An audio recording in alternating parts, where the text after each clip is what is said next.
Hello, beer tubers, and welcome to another beer review with me, Peter, the master of hoppers. Today, joined by Brett of Anomyces, and we're doing our morning ritual today with Stout because we drink Stout instead of coffee. This is late night. I know.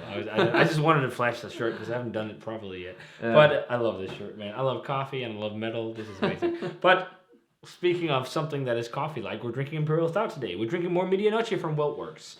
We got the pleasure of talking to Colin from WeldWerks when we were at MBCC this year. Awesome dude. He led us into the process and what they do, and it's just like, it's crazy. They have great relationship with spirit brokers nowadays, so they get so many crazy prime barrels, and I think they're making some of the best barrel-aged beer in the world, and we've been lucky enough to try a few of their variants, and now we're trying something that's a bit different, because it's not a Medianoche. Of course it's Medianoche, but it's Medianoche in something that's not bourbon or classic American spirits. It's aged in tawny port barrels. Yep. And this is by no means the highest rated version of this beer, and I have a feeling it's because it's tawny port barrels. It's not something that often coincides with at least American palates, or I guess just like, it's hard with stouts because it's a slightly more acidic flavor profile. It's much more fruity. Yeah. It's way different than a bourbon barrel. But usually in general, there's also wine quite a barrels, lot of vanilla from there Tawny. is. So I'm expecting good things because I love Tawny Port. Britt loves Tawny Port. Yep. We love Medianoche, so what's not to like? So yeah, this is of course the Tawny Port Medianoche. Boiled 36 hours, double mashed, and then an extra mash on top, so technically triple mashed Imperial Stout, aged for 20 months in 10 to 20-year-old bourbon or Tawny Port barrels, and then blended together. Their own tasting notes are vanilla bean, peanut brittle, baking spices, dried black cherries, and berry jam. And when they were tasting this, they're like, man, this would be great with some jammy peanut butter vibes. So they also did the peanut butter jelly version that we also have, where they conditioned this on peanuts. And I can't remember what berries it was, but yeah. Some kind of berries. So that's what they do, their process. They go through their different barrels, they taste it, see, like, should we release this as a single thread barrel beer? Should we look at, like, is there an adjunct you guys think that we can integrate here? Like, that process is, man, it's so cool. I love that. Like, just barrel aging loads of beer, and then when it's done, like, looking at what can we do with this, or should it be as it is because it's perfect right now. Yeah, exactly. It's crazy, man. Barrel programs with some of these breweries in the States are nuts. But pouring out in the glass, it looks like a Medianoche. It's black as night. It looks night. It looks like a Medianoche. It's got that dense, tan, roasty looking head and a film coating the glass that is... It's one of the blackest beers you'll ever see. Caramelly brown looking. But let's check out the aroma on this one. I'm stoked on this. Oh, it smells really nice. Do you know what? It's really interesting. Even though it's Tawny Port barrels, I think it smells more like bourbon. Yeah. Like, there is more fruitiness to it, but there's huge vanilla vibes. It's like, to me, it's like umami and really dark cherry. Second whiff here, I really got the whiff of classic Tawny vibes. Like, huge, rich, dried, like, black cherry or something like that. Yeah. And then, like, it has, like, a slight hint of acidity, but lightly, and, like, huge fudge profile. It really retains that. Like, that's a Medianoche thing. It's espresso, like dark chocolate covered espresso bean. So much. Yeah. Leathery too. Like, really old wood. Like, old, charry, really charred like wood. Really, like, old, like, leather sofa. Yeah. Like, it's fucking weird, but it's... Yeah. It really, you can smell it some really old barrels because, like, it's much more, like, leathery and, like, maybe a little bit more umami rich as well than regular Medianoche, but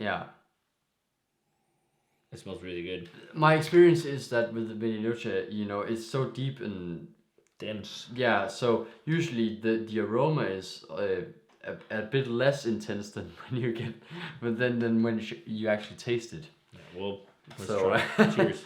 Yeah. Tawny Port Medianoche. Cheers. Mm-hmm. It's almost got flavors of savory licorice. Yeah. But also, like, huge old wood profile. So I totally see why, like, this is much it's so savory compared to other Medianoche variants. But I think it's because of old barrels.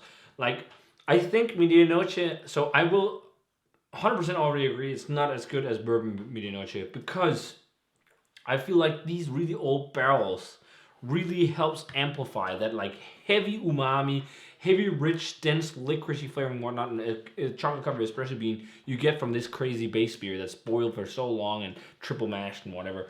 Like it amplifies that even more. Whereas if you have like bourbon or rye barrels or something like that, it helps complement and cut it a bit. Whereas this just builds on that. And I think this is for a lot of people too much rich umami, heavy, dark flavor. And I think that's totally not so much the thing in the barrel. It's because the barrel is 20, was it 20 years? 10 to 20 years. Yeah. So I think that's a big part of it. Yeah. Because often bourbon isn't that old. You know, it's like the most common used bourbon in barrel aging. It's like the darkest chocolate you can think of, and like really, really rich licorice and it's almost like heavy, 80%, like cigar leather. Yeah, but it also has acidity. Yeah, like when it just hits your palate, it's like this really dark cherries. It almost reminds me of you did like a really dark chocolate ganache with like just like a very concentrated sour dark cherry flavor, but it's really concentrated. It is so hefty, like really intense and beefy beer. But yeah, I think actually Medianoche, because it's such a rich base beer, does need a lighter uplifting barrel. I wouldn't say this is a terrible beer or anything in any way, shape, or form, but I can also taste why they wanted to do something else with it. Because you need something to kind of lift it up a bit, because there's lots of heavy, rich, old flavor and heavy, rich, dark flavor. Like there's so much intensely dry, almost like burnt, like dark fruit. Yeah, like because it's almost so like ashy. Also, like like I still think one of the best Medianoches we've had in the bottle was Old Elk. Old Elk was. But this is almost similar to when we had Doppio, but Doppio was still also like lighter and more uplifting. It was still in a bourbon barrel, and I feel like it kind of had flavors still that kind of gave a bit more contrast to the base. But you almost need a lighter base beer for a Tawny port barrel, maybe. Than this. I think that's pretty much it. Like this, what you need is, as a base beer, you need these fudgy rich barrel. I think rums of really sugary, fruity, or sugar like caramelly sweet rums could work. I think the biggest player, of course, is bourbon, and rye works awesome with this, and that's also why they work mainly with these kinds of barrels and adjunct treatment. And I for fun also talked about with Colin about what about smoky whiskey barrel, but I think that would be really hard.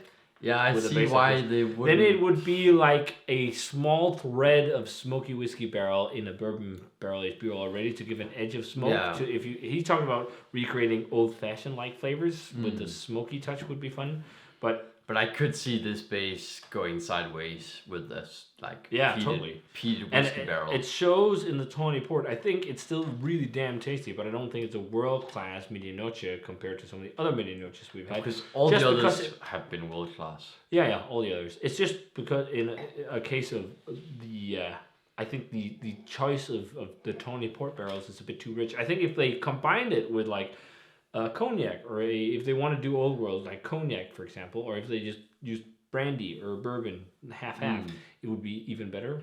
But I think it's just like because the barrels, they're basically just because the barrels are so old, and you know there's so much of that deep old flavor that's just that they already have on top of like a really deep, crazy intense stout.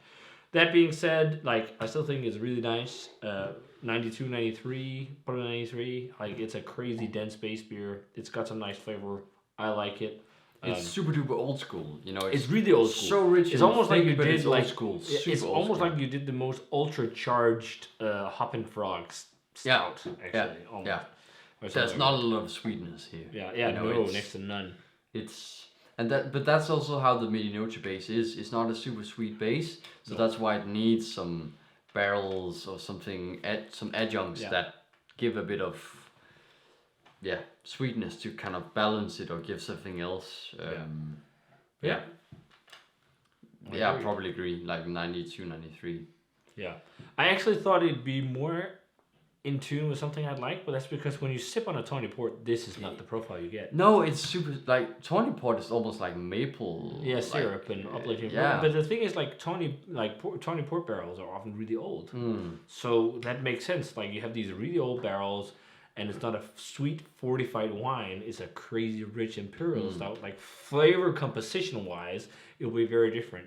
Yeah. I'm guessing that's why they also chose to do that peanut butter jelly version, which will be fun to try. I mean, maybe that's going to give some upliftingness to it. But besides this, we only have that left, and then a Starry Noche. And then there's we also have Symphonize. Yeah. Which but is otherwise, supposed to be fucking crazy. But otherwise, it's the last Medianoches we have at the moment. But I've seen people say Symphonize is fucking amazing. I've heard people say it's similar to BBT. So yeah. But yeah. Awesome still. Very nice. Very nice. So yeah, if you guys had a chance to try Tawny Port Medianoche, let us know what you thought of it. Again, it's always awesome to try beers like this, and this is totally extreme beer as well. Like when Anchorage does their stuff and whatnot. Like the acidity is quite sharp. It still sits on the tongue. Yeah. But yeah, really damn fun to try this one. If you guys had a chance to try it, let us know what you thought of it. As always, comment, subscribe, check out the Facebook fan page and Twitter and Instagram. Give this video a thumbs up if you enjoyed it. Ring the bell for future notifications about videos. And we're going to say cheers. Yes. Cheers. And see you guys in another beer review.